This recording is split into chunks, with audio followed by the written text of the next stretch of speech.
Hello there, this is your host Sammy33 and welcome back to another Mario Maker Monday.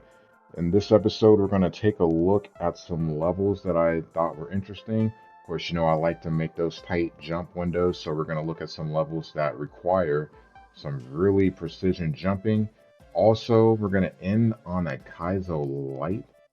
Yes, we're going to start to work towards being able to do some of the tougher levels. I'm not going to say it's going to happen soon, but we're going to at least start working to trend in that direction. That said, let's look at the levels that I have in store for you today. We're going to take a look at 5.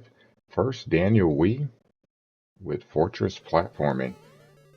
As you probably can guess from the last video, I like levels that have falling platforms because it forces those tight jumps. Can't just wait forever, can't get it perfect.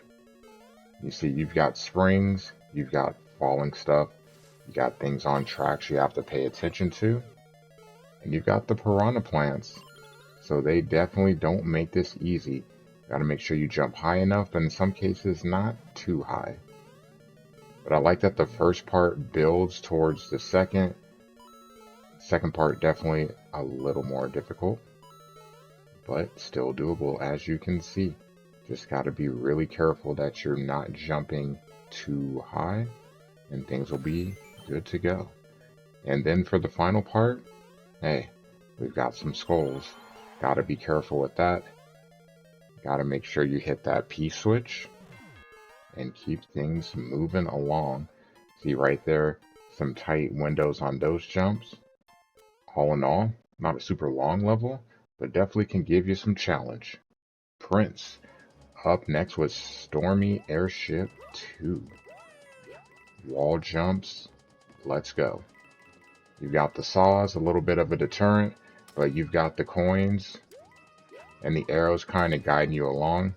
It did admittedly take me a try to make sure that you can wall jump directly above where you're at, and that's what you're supposed to do. This level is really fun. It has some length to it, but all in all, it's going to make you work on those wall jumps. Again, as what most people that make levels, the coins guide you and kind of give you a nice tell of where you're supposed to jump from. Just got to make sure that you keep the momentum going. Once you lose it, in some instances, those jumps just aren't doable.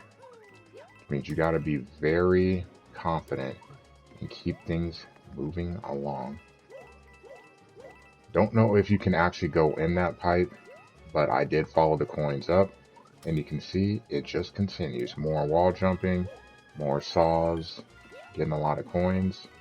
So that this level has some length to it, but I thought it was a fun level, no pressure. It would have been cool to have a little bit of a time limit, kind of forcing you along faster. But all in all, I like the level. Next up, Abandoned Airship Platforming. So we're back to the falling platforms. We're going to old school, like old school Mario. NES Super Mario Brothers 1. And the same thing, piranha plants. What makes this different is that you have falling platforms blocked by a wall. So you have to make sure that you're able to move far enough along to make some of the jumps required in this level. Pretty nice and a different change of pace. Got to be aware of the on-off blocks. I'll admit, I may or may not have died once or twice in this level, so I wasn't paying attention. Up next, Spelunker Blues. Again, more falling platforms. We're going to Super Mario Brothers 3, going underground, and you can see same thing. Piranha plants, something different. The plants can be on the platform with you, so you have to be careful of that. That jump right there, I thought was really cool. I actually nailed it on the first try.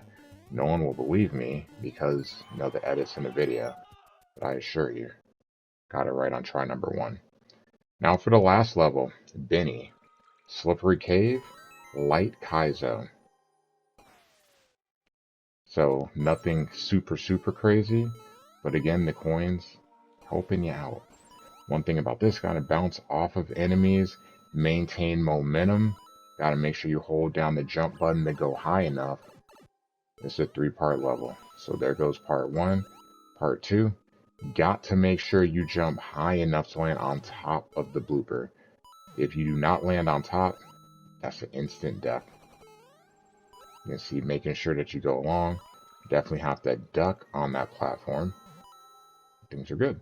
Here, power block. Got to make sure you hit that, otherwise you're not going to get through. And keep that momentum as you're bouncing along.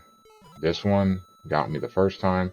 The bombs. Got to make sure that you are able to get above that block quick enough. And if you can, GG's, level complete. So, those are the levels I had to look at today. A short video, but a lot of stuff with jumps, especially with the falling platform, so forcing you to move and make a quick decision.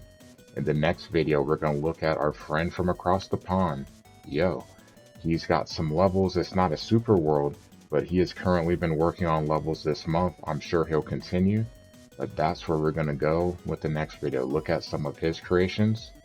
Thank you for watching, and we'll see you next week.